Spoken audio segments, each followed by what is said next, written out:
I hope everybody is fine, and because we are having a long range of holidays, that's why I have been preparing these videos instantaneously so that they may be of some help when you are examined in real situation.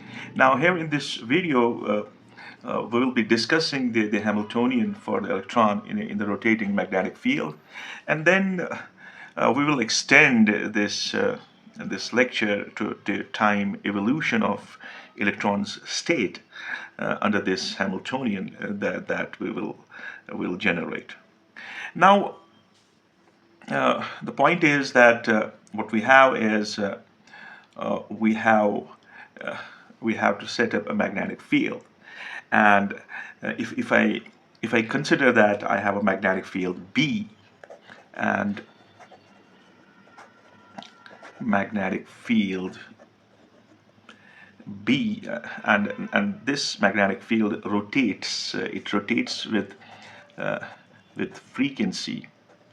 It rotates with frequency.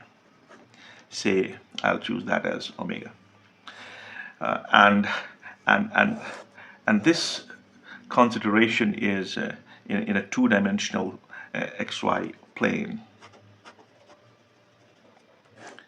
And what we can do is we can write down this magnetic field in terms of its components, and we can write down this magnetic field as a function of time, that is B naught cos omega t x cap plus sine omega t y cap, where the B naught that has been introduced here, this B naught is the magnitude of the magnetic field, and this omega is the angular frequency of rotation. So this B naught gives us the magnitude of magnetic field, okay, and it gives us magnitude of magnetic field, and omega is our it's the frequency of rotation. So frequency of rotation. Now, to set up the things further, we also understand, we also know the magnetic moment of electron, and the magnetic moment of the electron with spin has it has a magnetic moment, say mu, and we better understand it from our basic understanding that this magnetic moment is minus E by 2ms, where this E by 2m is the gyromagnetic ratio, and the negative sign is the indicator of the directions between the magnetic moment and the spin of the electron. So this E is the charge of the electron, m is the mass of the electron, and this s is the spin operator. Now, since the electron has spin, the magnetic moment will couples with the magnetic field. So, to set up the Hamiltonian for magnetic interaction, so Hamiltonian for magnetic interaction. So what we assume here is that the interaction energy between the electron's magnetic moment and the magnetic field, and we can write down the Hamiltonian, and that Hamiltonian will be H interaction, I'll call that INT, and that will be minus mu dot B of T. All right. And we know what is mu, and we can write down this interaction Hamiltonian as we can write it as minus E by 2m s dot B of t. So this is our interaction and Hamiltonian, the interactive Hamiltonian that we have here.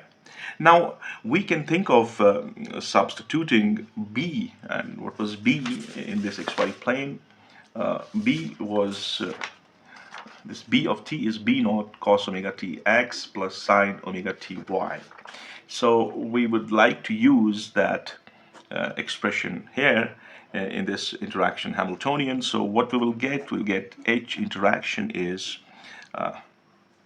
taking the magnitude, or that will give us E by 2m s dot.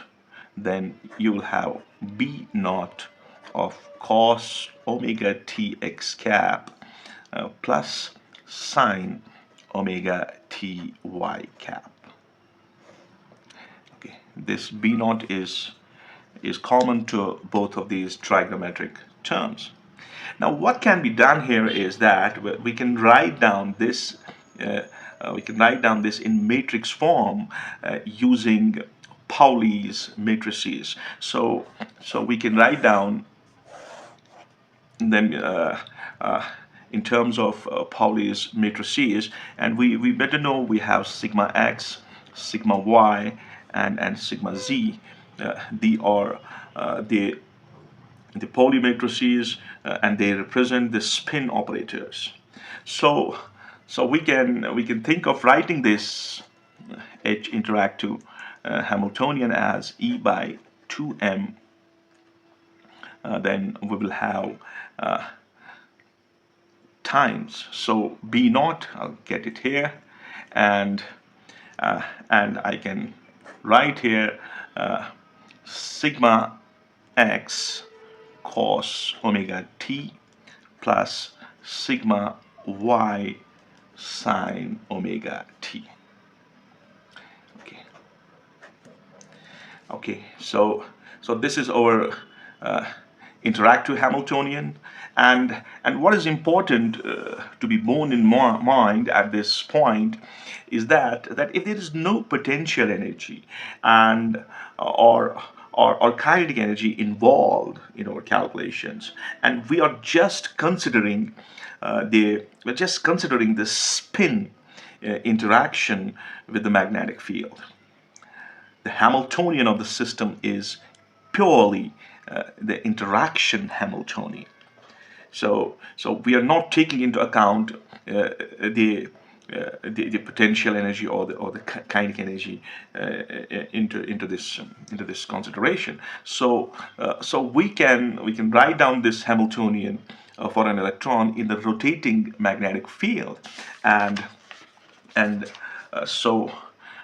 not considering potential energy or kinetic energy, and we can write down the Hamiltonian for an electron in the rotating magnetic field as H is E B naught by 2m sigma x, then cosine of omega t, then plus sigma y sine of omega t. Now, this Hamiltonian describes how the spin of an electron interacts with the rotating magnetic field. And the electron's spin will precess, as we know this precession from classical point of view as well. So there will be precession, it will precess around the magnetic field, and this Hamiltonian can be used to explore the very important phenomena like electron spin resonance. Now, the next part that we would like to discuss here is to discuss the process of solving the time evolution of the electron's state. Time evolution of the electron's state under this Hamiltonian. All right. Now to move on. So what should be the point that should set up our problem? So we have to set up this problem. So the time evolution of the quantum state. If I have a quantum state of psi as a function of t, it's governed by what we call as time dependent Schrodinger's wave equation. And I can write down the time-dependent Schrodinger's equations I h bar d by dt of psi of t is equal to h psi of t, where h is our Hamiltonian, and the Hamiltonian that we have derived, and uh, and we can recall that Hamiltonian as h is equal to EB naught by 2m sigma x cosine omega t plus sigma y sine omega t. Sigma x is the Pauli matrix. They are the Pauli matrices, and we have wrote down those matrices exclusively in the previous video. Now, for the sake of simplicity, in this equation, what I would like to do is I would like to introduce a symbol, say gamma, no, omega. Okay, and this omega is called Rabi frequency.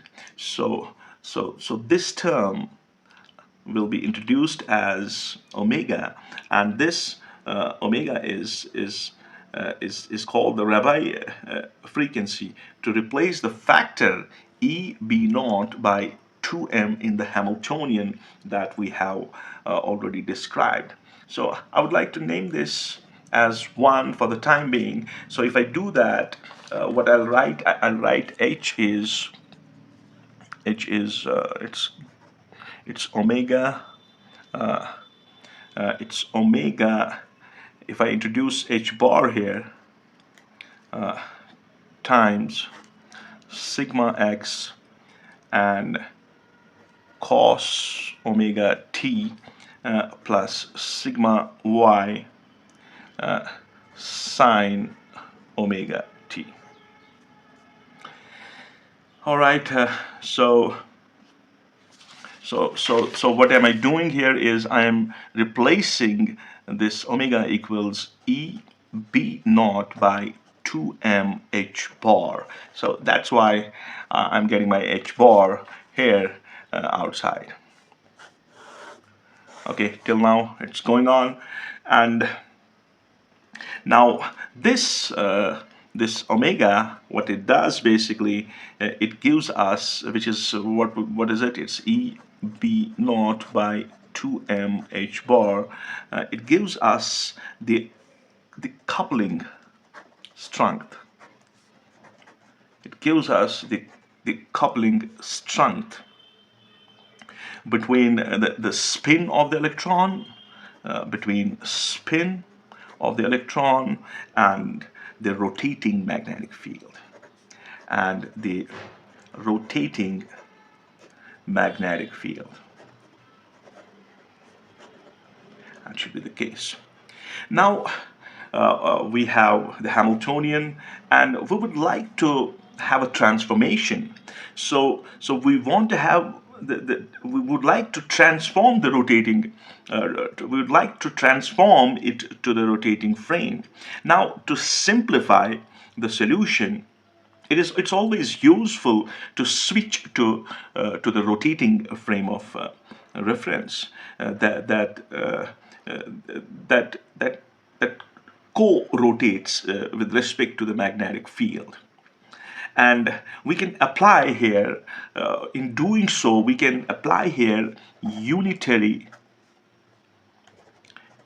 transformations. Unitary transformations. And setting up u of t as unitary transformation equal to e to the power of I omega t by 2 sigma x. we know omega is the angular frequency, and sigma x is the Pauli matrix. Okay, so this transformation, when we use this transformation, what it does basically, it rotates the bases by an angle, say, it rotates the bases by the angle omega t. It rotates bases by angle omega t with respect to the z-axis. Okay, so so what it does basically, it effectively brings the rotating magnetic field into a constant form in this new frame that comes in action when we make use of this unitary transformation. So we would like to have a new Hamiltonian in this rotating frame of reference. So if I have to write down, so this is my unitary transformation, and if I set up the Hamiltonian as H dash, okay, and this H dash is U of t. I'm switching it, H, then U dagger of t minus IH bar, okay, U of t, the derivative of, the time derivative of U dagger of t. And we understand from basic quantum mechanics what this dagger means. Taking the transpose of a matrix and then taking the complex conjugate leads to the dagger of this unitary transformation. So talking about the terms that are here, this U of t, H U dagger t, this is basically applying the transformation U of t to this Hamiltonian. Okay, and then this part minus IH bar U of t d by dt of U dagger t, this term basically accounts, it accounts for the time dependence that is introduced by the transformation itself. So it accounts for the dependence of the time that's introduced by the transformation itself. Now, further setting up our problem, and what we would like to do, we have already written down this U of t. What is it? It is e to the power of I omega t by 2 sigma x. Okay. Now, if in general we think about this this time derivative of U dagger of t, so if I write down d by dt of U dagger of t, so what is it going to give me? It's going to give me, okay, iota will be there is minus, there is iota, okay, then omega by 2 as an internal derivative, and this where is it gone? This sigma x is going to translate into sigma z. Then we will have U dagger of t. And we can see that when we will take, we'll transport sigma x and then take its complex conjugate, that will give us sigma z. Okay, so we would like to substitute this in our original equation. So H dash is going to be U of t, then H, then you have again U dagger of t as its plus, because this U here, what we will have is we'll have H bar omega by 2 and sigma. That's the case. And then we have this U of t and U dagger of t, that's going to give us 1. All right, so U of t and U dagger of t will give us 1. So we will have finally here, what we will have is H bar omega by 2 times sigma z, because while transforming it to sigma z, we will have iota outside. Iota will multiply with iota, that will give us iota square, and that's why we will have plus over here. And you can do that at your level, and you can get it. It's so simple at this point of time. Now, now let's try to transform the Hamiltonian, this part of this Hamiltonian. Okay, so when we do that, so we have evaluated this part of the Hamiltonian, and the result is so simple. It's h bar omega by 2 sigma z, and then we will have to transform u of t, then h u dagger of t. Okay, so what we can for h, we can write down h we have there. Okay, so in h what we have h bar, then we have omega, and then we have, I should use brackets, then I would like to write u of t and sigma x u dagger of t, and then we will have cos omega t, then plus u of t and sigma y, okay, and u dagger of t, and then we have finally here sine omega t. Okay, so this is our h.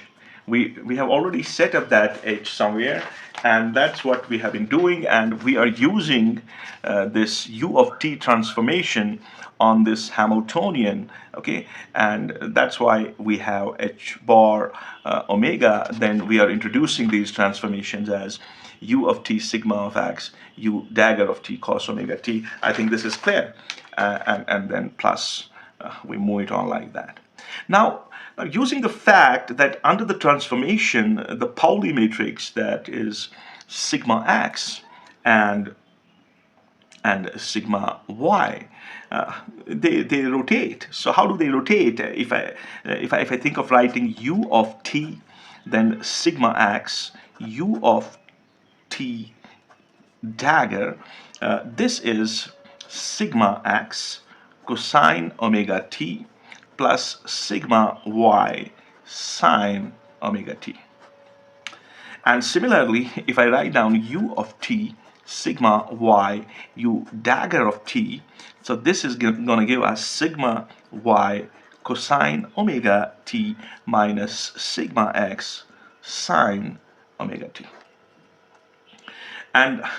And using all those trigonometric functions in our original equation, when we do that, you will have cancellations. You will come up with u of t, u dagger of t. You'll take that equal to 1.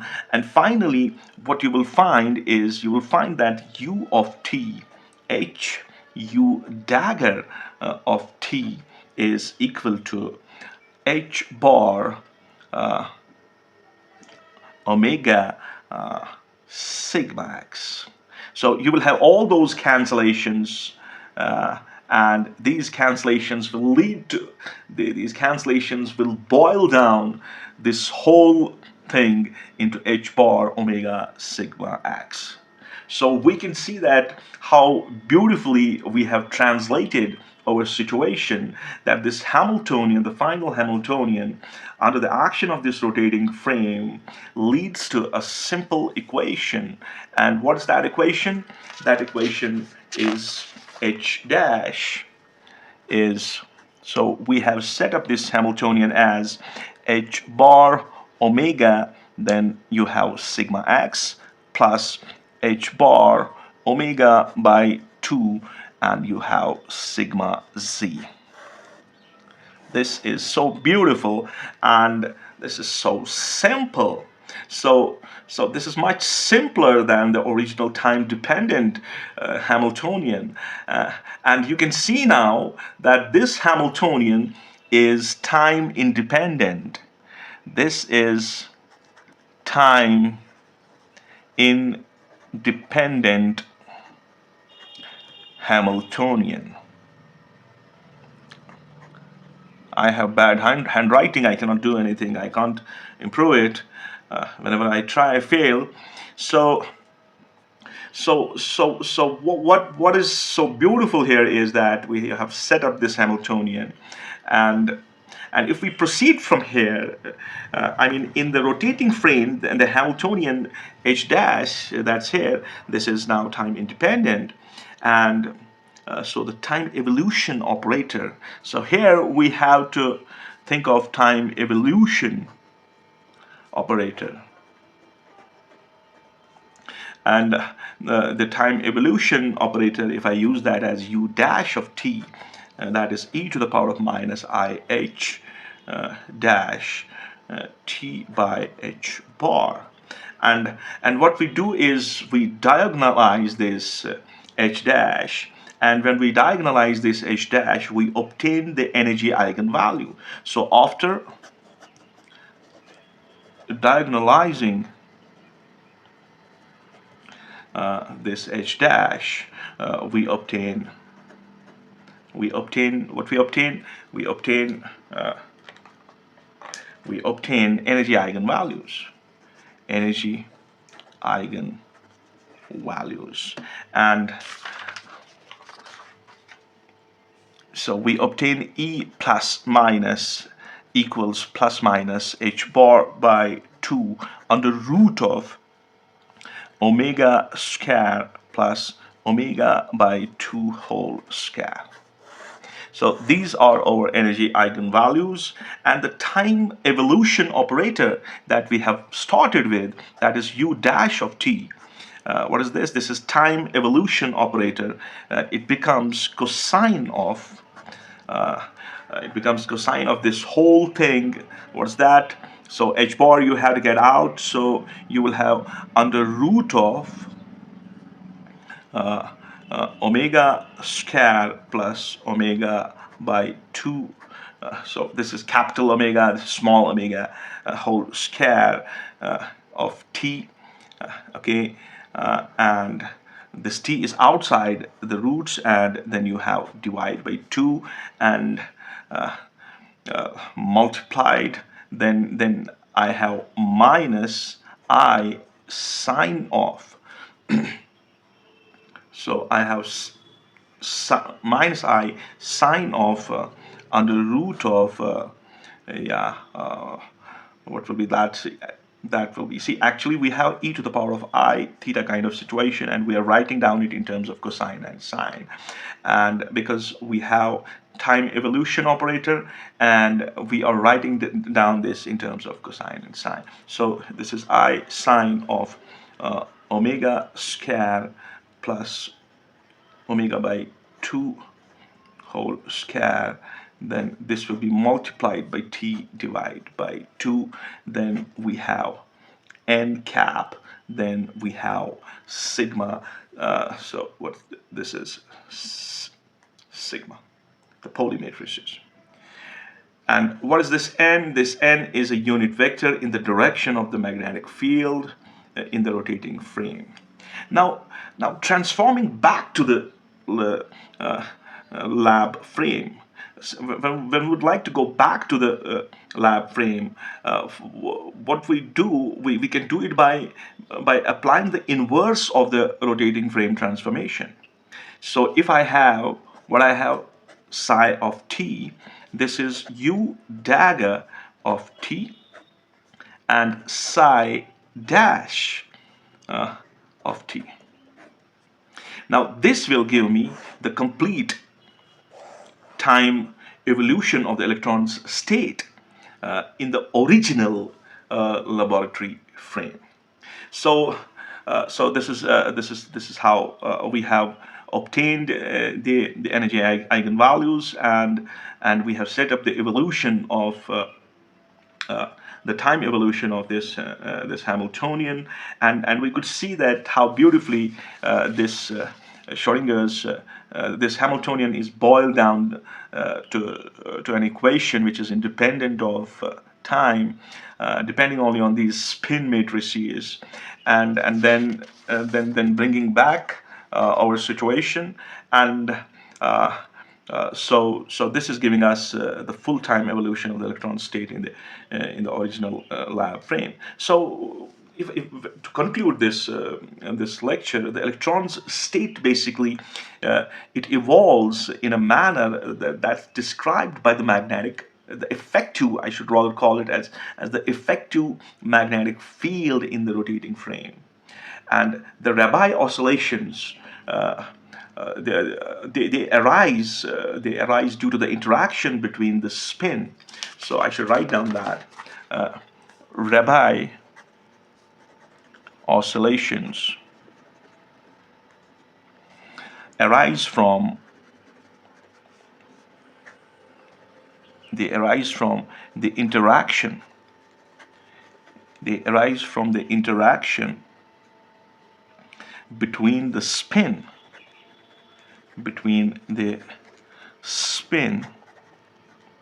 and rotating magnetic field.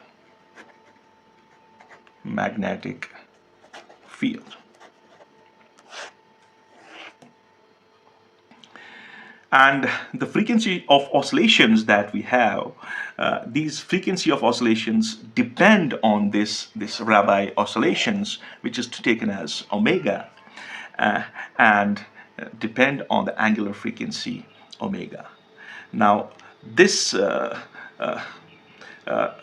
this method of solving via rotating frame, it's very common in magnetic resonance and quantum control problems. So with this, I would like to end this video. I thank you all, and I wish that they're having some algebraical gaps, and I hope you will fill all of those gaps by working on those gaps to obtain those relations. So with this, I would like to say you goodbye.